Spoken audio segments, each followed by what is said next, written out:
Yo tout le monde, c'est Kevin. Avant de commencer, je voulais vraiment vous remercier pour tous les commentaires que vous avez laissés sous ma dernière vidéo.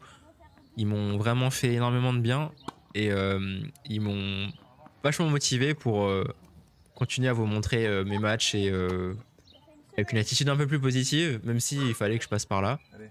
Ça m'a vraiment touché et étant donné que voilà, c'est très difficile pour moi en ce moment, voilà, merci pour tout.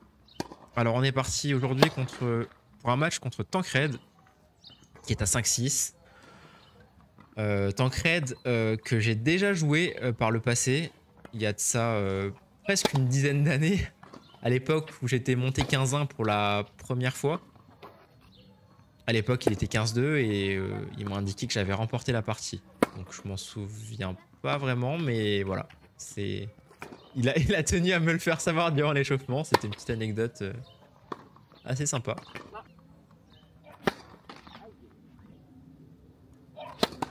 Donc voilà, match en extérieur cette fois-ci. Faut savoir que la plupart des tournois entre mars et juin sont prévus en extérieur, malheureusement, étant donné que la pluie c'est quand même un élément omniprésent. Voilà. Un Roland Garros sans pluie, ça n'existe pas, hein, par exemple. Donc imaginez avant, c'est compliqué. Et voilà, en extérieur, c'est une surface qui est un peu différente, dans laquelle j'ai quand même un peu plus de difficultés que sur green set intérieur, qui est quand même ma surface de prédilection. Par rapport au revers, les rebonds sont plus bas. C'est plus simple à anticiper. Voilà. Donc je remporte ce premier jeu en sauvant déjà une balle de break.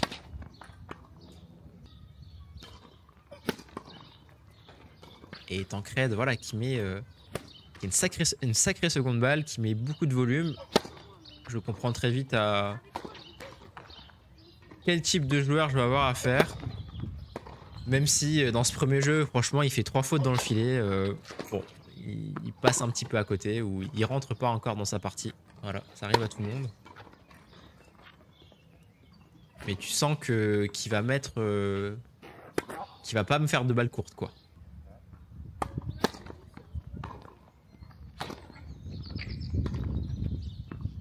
Après, je vois déjà venir les commentaires comme quoi ça joue pas 5-6. Bon, les gars, on a tous une gestuelle différente.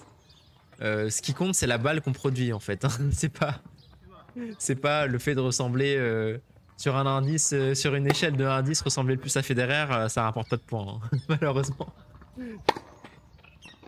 Et je peux vous assurer que ceux qui ont les techniques les plus alambiquées, souvent, c'est ceux qui proposent des balles. Regardez mon revers, hein. On peut difficilement faire pire et à la fois, il est parfois compliqué à lire, quoi.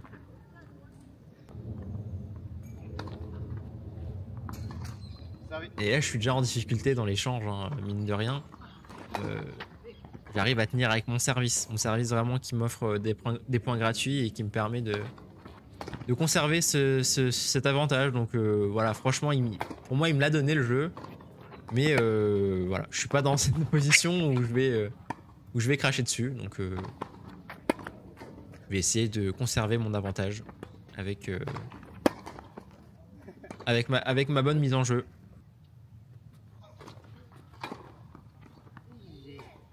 Et je peine quand même pas mal au revers.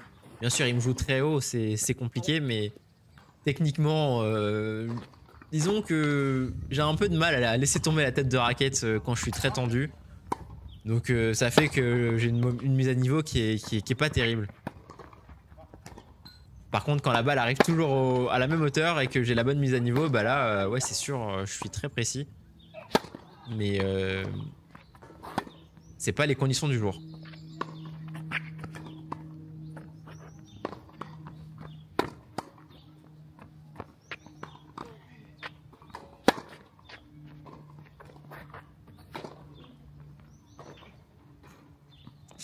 Ah, dommage, dommage, dommage. J'essaye de monter encore comme la veille, hein. C'était la veille le match contre Robin. Mais force est de constater que j'ai un peu moins de réussite.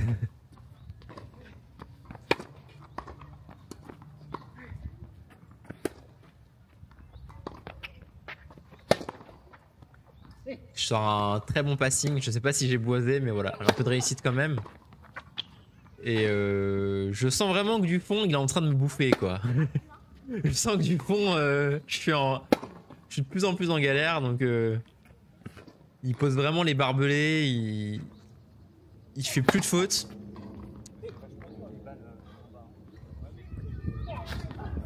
Et heureusement, du coup, je me remets à mon service, quoi, vraiment à mon engagement, parce que sinon, je marque plus un point, quoi. Et je suis encore négatif, mais je mène 4-1, donc c'est super, mais voilà, il y a quand même une tendance qui se dessine et c'est très compliqué de pas le sentir quand tu joues, et il faut réussir, voilà, comme d'habitude, à se raccrocher à ses forces, aux choses qui fonctionnent.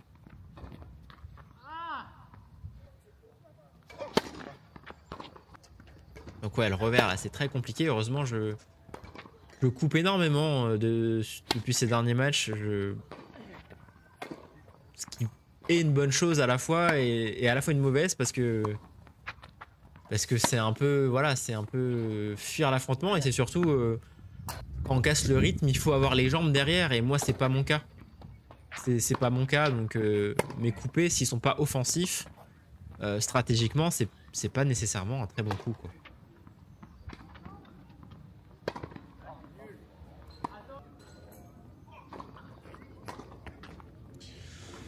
Voilà, on est à 4-2 et là je suis encore une fois vachement sous pression, parce que je sens qu'il est plus en train de me jauger, qu'il veut me breaker, donc voilà,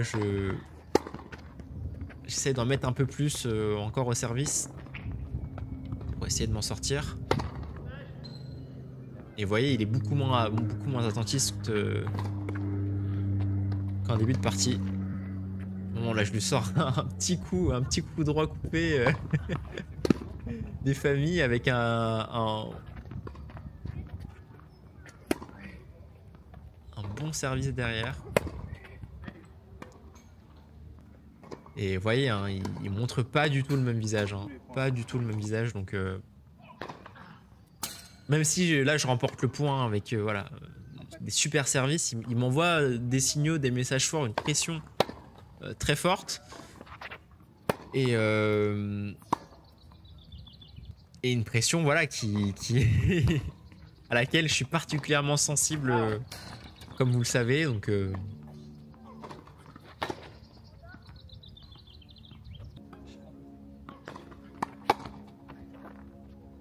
mais je vais quand même avoir une chance de conclure ce set au service.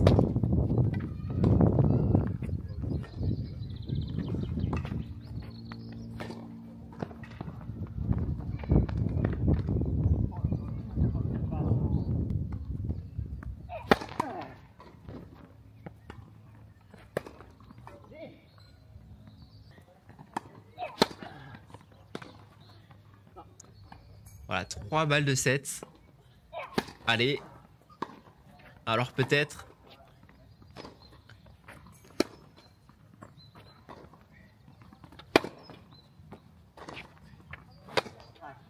Là, je fais un bon coup droit pourtant, enfin pas mauvais, et derrière il me contre bien, il sert vraiment le jeu. Malheureusement, petit amorti que je déteste dans ces moments-là surtout. Et je suis en train de craquer, hein, les gars. Je suis en train de craquer, même si ça pousse des deux côtés, hein. Il sert vraiment la vis, mais malheureusement je passe à côté. Je montre, voilà, c'est vraiment je pense la hantise des gens qui me regardent jouer. Alors cette balle, je sais qu'à la caméra c'est un peu limite, mais elle est vraiment derrière.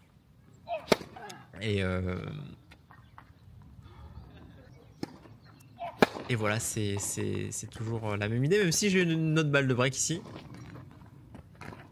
Alors, franchement, c'est un peu rageant, parce que là, sur ce point, ça se joue à rien, mais il a bien retenu la leçon du premier point de ce jeu. J'ai joué tout droit, et du coup, ça lui a permis d'anticiper et de partir du bon côté.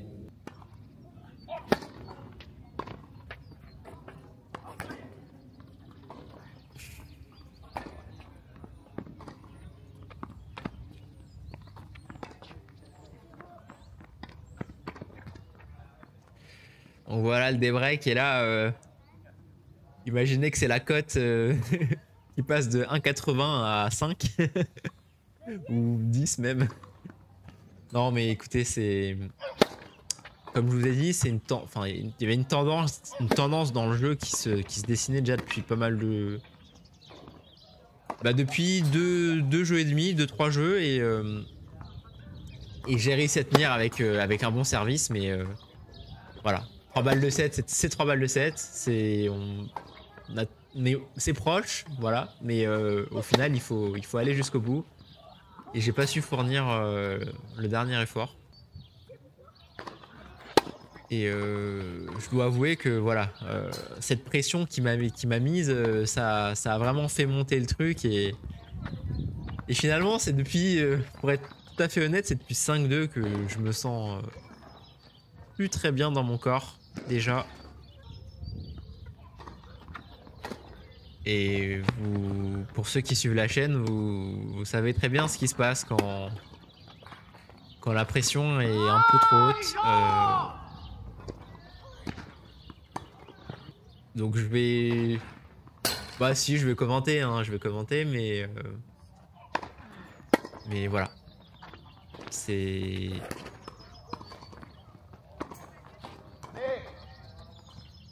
En fait, il faut que vous réalisiez que entre ce que vous voyez et ce que moi je vis sur le terrain, il y a un monde et c'est normal. Vous savez, c'est normal. C'est la subjectivité.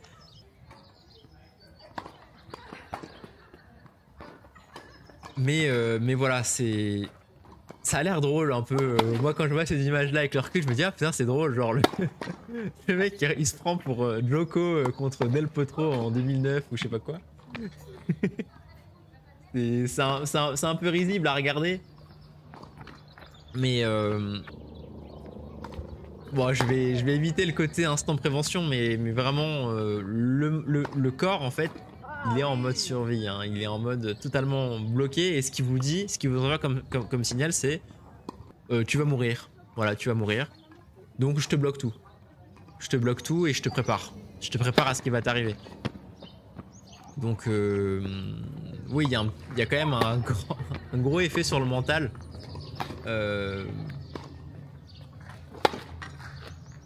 Surtout après le match, quoi. C'est-à-dire que pendant le match, là, j'en rigole un peu parce que je me dis, ok, je sais très bien ce qui va se passer. Je sais très bien que je vais être ridicule, je vais être... voilà. Et ce que je me dis, c'est, vas-y, frappe tout, ça se trouve, tu vas peut-être gagner en frappant tout, quoi. Donc j'essaye de me... J'essaye de me bercer un peu d'illusion pour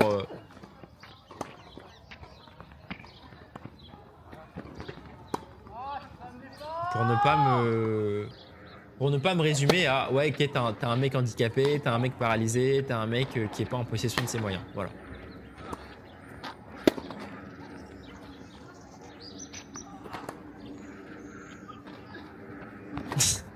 Non mais c'est drôle, en vrai les gars, c'est drôle.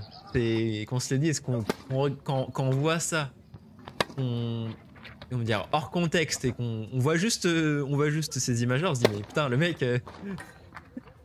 c'est rigolo, mais franchement ça me donne envie de rire quoi. Enfin, c'est rigolo. Mais quand votre corps vous dit vous allez mourir, c'est compliqué. C'est vraiment compliqué à gérer et la culpabilité que vous ressentez quand vous êtes là, vous avez votre femme, votre enfant, ils sont parfaits. Ils sont parfaits, ils sont là, vous vous réveillez, vous les voyez. Vous êtes censé être au comble du bonheur, quoi. Sauf que votre corps, il vous interdit en fait de ressentir quoi que ce soit d'agréable, de positif, parce que il a besoin de récupérer d'un traumatisme. Et moi, je dois vous dire, hein, ce match, voilà, il m'a... C'est pas mentalement, parce que voilà, j'étais très détaché, mais physiquement, ça m'a traumatisé.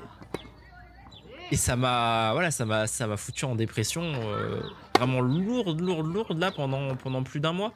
Tout était compliqué, quoi. Sortir les poubelles, c'était compliqué. Faire à manger, c'était compliqué.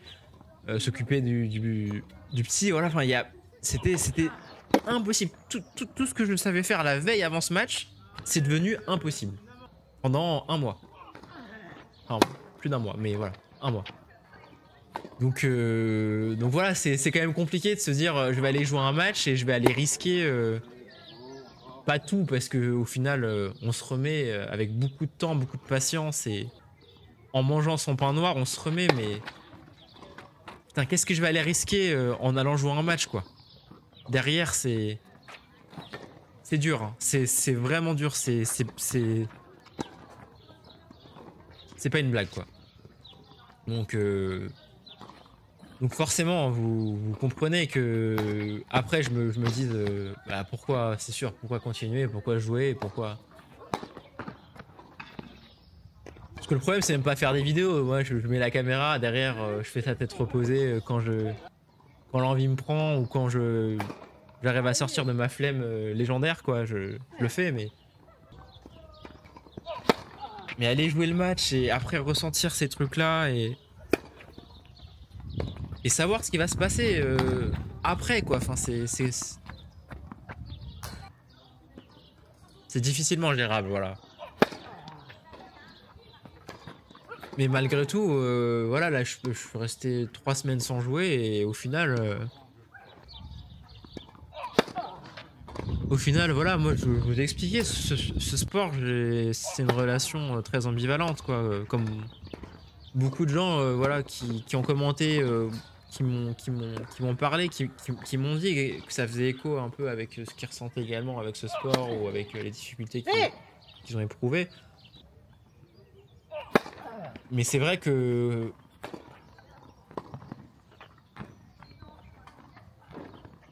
quand on sait faire quelque chose dans un sport, voilà, moi j'ai mon petit niveau, je suis une boule, hein, je suis grassouillé, voilà, je suis même pas un sportif. Mais au final, il y a quand même cette idée, enfin cette notion-là où si on joue pas, notre corps, enfin voilà, il reste immobile, en plus on est en dépression. Au final, ouais, c'est sûr que ça m'a manqué, quoi. Je me suis dit, mais putain, bon après, il y a plein d'éléments, hein. Je me lève, je vois qu'il y a 15 raquettes dans mon salon, je me dis, bon, bah ça sert à rien, je joue plus au tennis, quoi. Mais simplement, voilà, aller à la salle, aller à Basic Fit et faire des séries, c'est sûr que c'est très important, tu te sens bien après au niveau des muscles, mais ça te donne pas cette sensation que tu peux avoir en jouant comme un sport comme le tennis. Tu dis putain, je sens que je m'exprime, je me sens quand même libre de faire tel ou tel choix de coups, etc. Et c'est vrai que pendant ce temps-là, bah, le fait de pas jouer, ça m'a pas aidé non plus quoi, sur le mental. Donc à ce moment-là, il se passe un truc un peu cocasse parce que Tancred il voit bien que je peux plus jouer depuis un jeu de service. Depuis la fin du premier, et en fait il est persuadé qu'il y a 6-0 quoi. Et comme moi je suis dans mon état, je suis paralysé encore en fait, je suis bégayé, j'arrive pas à m'exprimer clairement. J'ai pas l'air sûr de moi, donc bon, il est persuadé qu'il y a 6-0 et voilà, c'est le genre de choses qui arrivent. Je voulais vous montrer cette image là parce que c'est très drôle et franchement ça, c'est beaucoup plus fréquent qu'on ne le pense. Mais ouais, il était vraiment convaincu et je savais pas comment le lui dire.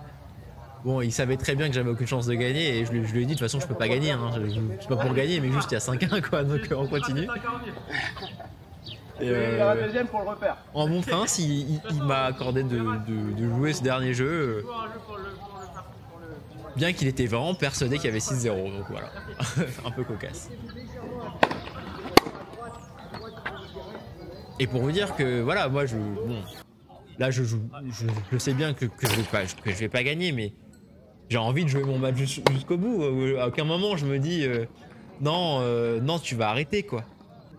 C'est pour ça ouais, j'ai vu la vidéo de Jawad là il y a 2 jours. J'avoue que moi je partage pas du tout cette conviction là de dire je vais jouer pour me faire plaisir. Bon après voilà, j'ai mon passif. On peut pas comparer, on n'a pas du tout la même expérience par rapport à ce sport. Moi j'ai commencé le tennis, j'avais 4 ans avec mon père, voilà, ça n'a rien à voir.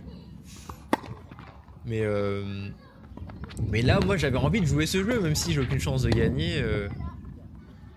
J'avais vraiment envie de jouer ce jeu, je voulais pas me dire de toute façon c'est mort, 6-0, Oui.